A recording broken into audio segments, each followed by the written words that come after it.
जय माता दी। कुछ दिनों पहले हमने एक वीडियो बनाया था जिसमें हमने चौमुखी दिए के बारे में बहुत जानकारियां दी थी कि किस प्रकार के दीपक से आपको क्या लाभ प्राप्त होता है, चौमुखी दीपक क्यों लगाया जाता है। हमसे हमारे सब्सक्राइबर ने, फॉलोअर्स ने हमें ये प्रश्न किया है कि क्या गुरुजी चौमुखा दीपक घर में लगाना शुभ होता है? क्या वास्तव में इसको लगाने से कोई हानि तो नहीं होती? कृपया इसके बारे में बताइए।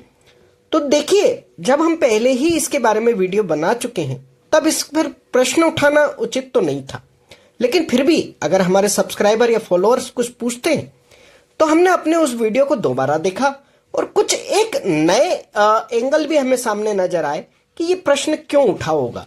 तो आज हम उसी विषय पर करेंगे चर्चा और आप लोग भी विशेषकर से इस जानकारी से लाभ ले सकते हैं और उस वीडियो को भी आप देख सकते हैं। लिंक हम डिस्क्रिप्शन में डाल देंगे।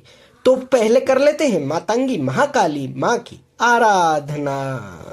नमोस्तुते महामाये मातंगी मोडेश्वरी सर्व कष्ट हरे देवी भक्ति मुक्ति प्रदायिनी धर्मारण्ये स्थिता देवी हृदयारण्ये संस्थिता रक्ष रक्ष महादेवी मोर कुलोद्धारिणी धर्मारण्ये तीर्थस्थाने संस्थिता भवतारिणी दुष्ट कर्णात्की धाता श्यामला रूप धारिणी मोड़ जनहा वंदिता मातंगी मोड़ कुदे कृपा करो सिद्धि बुद्धि प्रदे देवी अष्टादश धारिणी।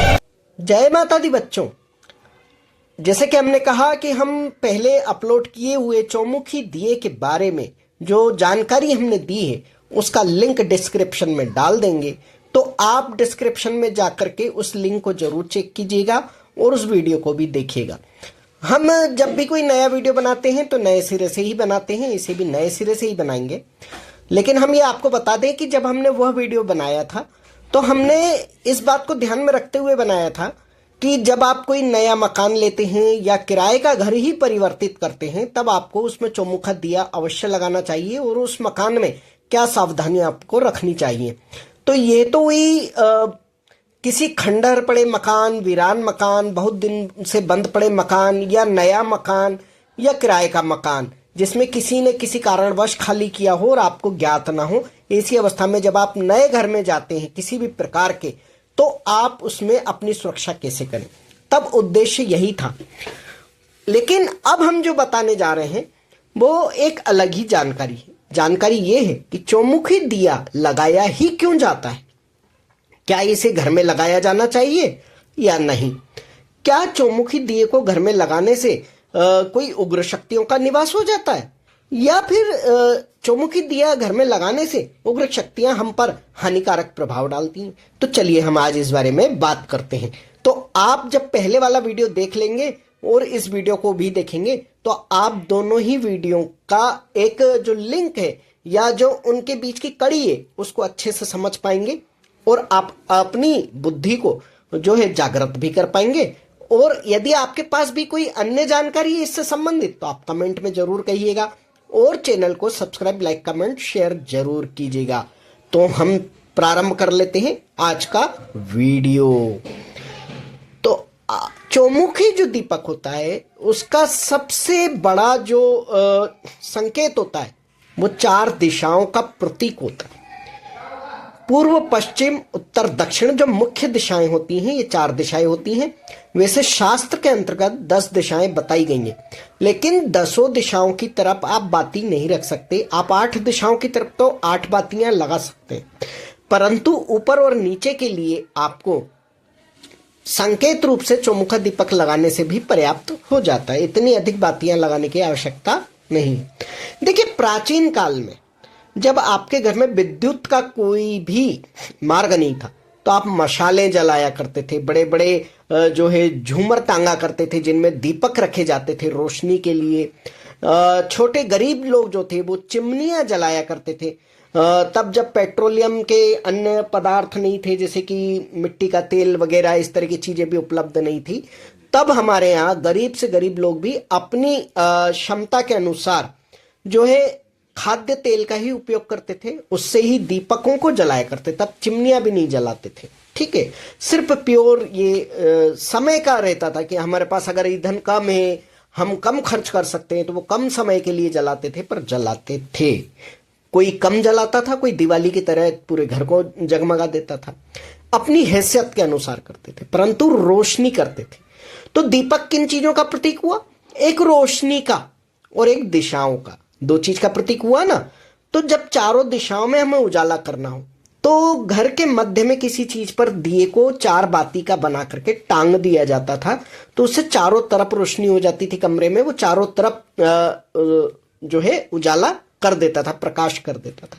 लेकिन जब बात आती है आध्यात्मिक रूप से मंदिर में लगाने की, तो जब मंदिर में आप चौमुखी दीपक लगाते हो तो यह उग्रता नहीं बताता, यह समग्रता बताता है। उग्रता और समग्रता में फर्क है। उग्रता क्रोध, क्रोध कभी कल्याण भी कर सकता है, कभी हानि भी कर सकता है, यह दोधारी तलवार होता है क्रोध। तो इसीलिए हम उग्रता की बात नहीं करेंगे, हम यहां समग्रता की बात करेंगे। समग्रता यानी कि हर तरीके से आपके जीवन की खुशहाली, अगर वो क्रोध के रूप में भी होगी तो आपके भले के लिए होगी, और वो क्रोध जब नहीं होगा तो सौम्यता तो अपने आप में है ही। तो इसीलिए हम यहां बात समग्रता की ही करते हैं। तो ये जो चौमुखा दीपक है आपके मंदिर में भगवान के सामने जब आप लगाते हो तो इसमें आपकी श्रद्धा भी जुड़ती है, आपका विश्वास भी जुड़ता है, आस्था भी जुड़ती है। अब दीपक लगाया क्यों जाता है? आजकल तो हमारे यहाँ विद्युत भी है, अब ऐसी कोई परेशानी नहीं है। तो भाई यह आपके कर्म का प्रतीक भी है, यह आपके जितने भी आप आध्यात्मिक कर्म कर रहे हो ना, इसका साक्षी है। तो इसे कर्म साक्षी दीपक कहा जाता है।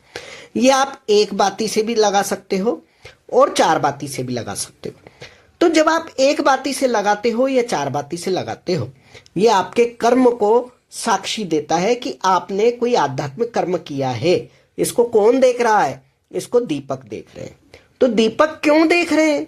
दीपक जी को किसने ये अधिकार दे दिया है?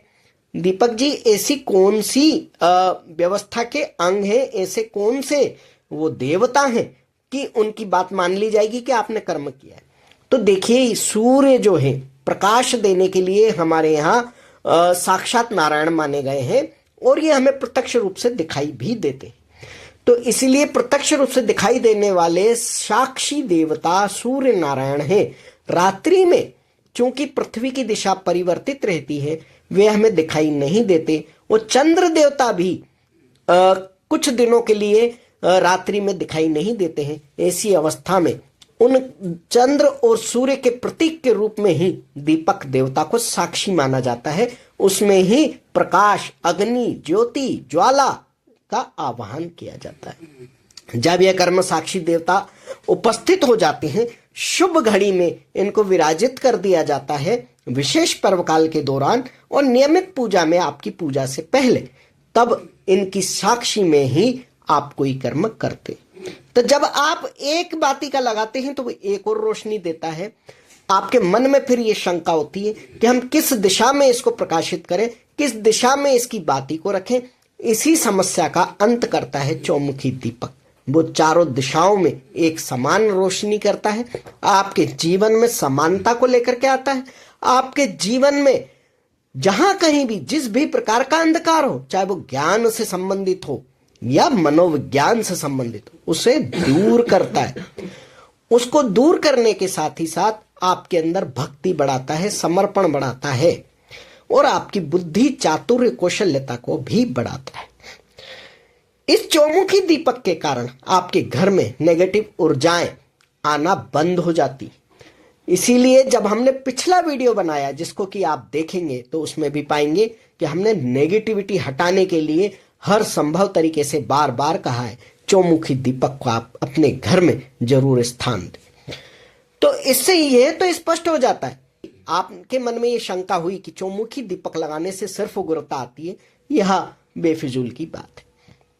चौमुखी दीपक यदि आप भैरव जी, महाकाली जी, नरसिंह जी को समर्पित कर रहे हैं, या फिर महाभैरव को समर्पित कर रहे हैं, जो कि शिव जी का ही एक स्वरूप है, तो आप सरसों के तेल से करते हैं।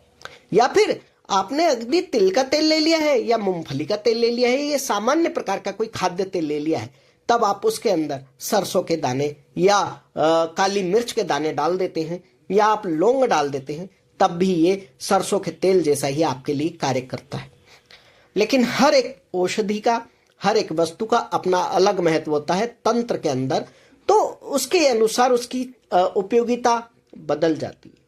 परंतु सामान्य अवस्था के लिए हमने आपको ये बताया है। आप एक बाती का दीपक लगाते हैं उसी प्रकार चौबत्ती का लगाते हैं, कोई फर्क नहीं है। फर्क सिर्फ इतना है कि जब आप चतुर्दिशा में जलने वाला दीपक लगाते हैं तो चारों दिशाओं को प्रकाशमान करता है, वो चारों ही नहीं 10 दिशाओं को प्रकाशमान करता है। तो आप निश्चिंत रहें, घर में आप जो ये दीपक लगाते हैं इसमें आप अपने इष्ट आराध्य जिसको मानते हैं उसको आप उसमें जागृत करते हैं। सभी देवताओं के लिए चौमुखा दीपक हो सकता है। भगवती महाकाली एक अपवाद स्वरूप है जिनका देवीय रूप होने के बावजूद उनके लिए चौमुखी दीपक लगाया जाता है, उनको समर्पित किया जा सकता है। बाकी सभी देवताओं को एक बाती का या सौम्य रूप से कहें तो शुद्ध घी का या सादे खाद्य तेल का आप दीपक लगा सकते हैं। तिल का तेल उसमें श्रेष्ठ माना गया है, नारियल तेल भी श्रेष्ठ माना गया है, शुद्ध घी तो है ही। और आप चाहें तो तंत्र के अगर आपको किसी ने उपाय दे रखे हो, किसी ने आपको विशेष रूप से आदेश किया हो कि आप इन इन चीजों का प्रयोग करके इस प्रकार का दीपक लगा सकते हैं तो आप अवश्य लगाइए, परंतु चौमुखे दीपक से मत डरिए। चौमुखा दीपक आपका यथासंभव कल्याण करता है, यह मंगलकारी है, कल्याणकारी है। लोगों के मन में भ्रांति है कि चौमुखा दीपक सिर्फ उग्र शक्ति को लगाया जाता है, घर के अंदर लगा लिया तो यम का निवास हो जाएगा, यम देवता घर के अंदर आ जाएंगे, आपके घर को शमशान बना देंगे। यह सर्वथा अनुचित है। जब आप यम का दीपक यम के स्थान पर लगाते हैं तभी वो यम को समर्पित होता है, ना कि यदि आप भैरव को, अपने कुल के भैरव को चतुर्मुखी दीपक लगा रहे हैं तो वो यम कैसे ग्रहण कर सकते हैं जबकि उसमें उनका आह्वान किया ही नहीं गया है। दीपक में वही शक्तियां विराजित होती हैं जिनका आह्वान किया जाता है। तो आप पहले देखिए, सोचिए, समझिए। इसीलिए कहते हैं कि बेसिक चीजों को तो सीखिए, फिर आप भक्ताई के क्षेत्र में आइए। आप वैदिक नियम नहीं जानते, बेसिक चीजें नहीं जानते, आप ये ही नहीं जानते कि जिसका आह्वान करेंगे वही शक्ति आएगी। बिना आह्वान के जब आप किसी चीज को स्वतंत्र छोड़ देते हैं तब उसमें कोई भी शक्ति आ सकती है, परंतु कोई भी उग्र शक्ति, प्रचंड शक्ति, उच्च कोटि के देवता बिना आह्वान के नहीं आते। तो कम से कम यमराज तो किसी भी हालत में उसमें आकर विराजमान होने वाले नहीं है। जय मोड़ेश्वरी बोल बम, जय माता दी। ओम मणिक्यमिणामप्लाल्यन्तीं मदालसां मंजुलवाग्विलासां महेन्द्रनीलं द्योतिकोमलांगी मतं कन्या मनसा स्मरामि।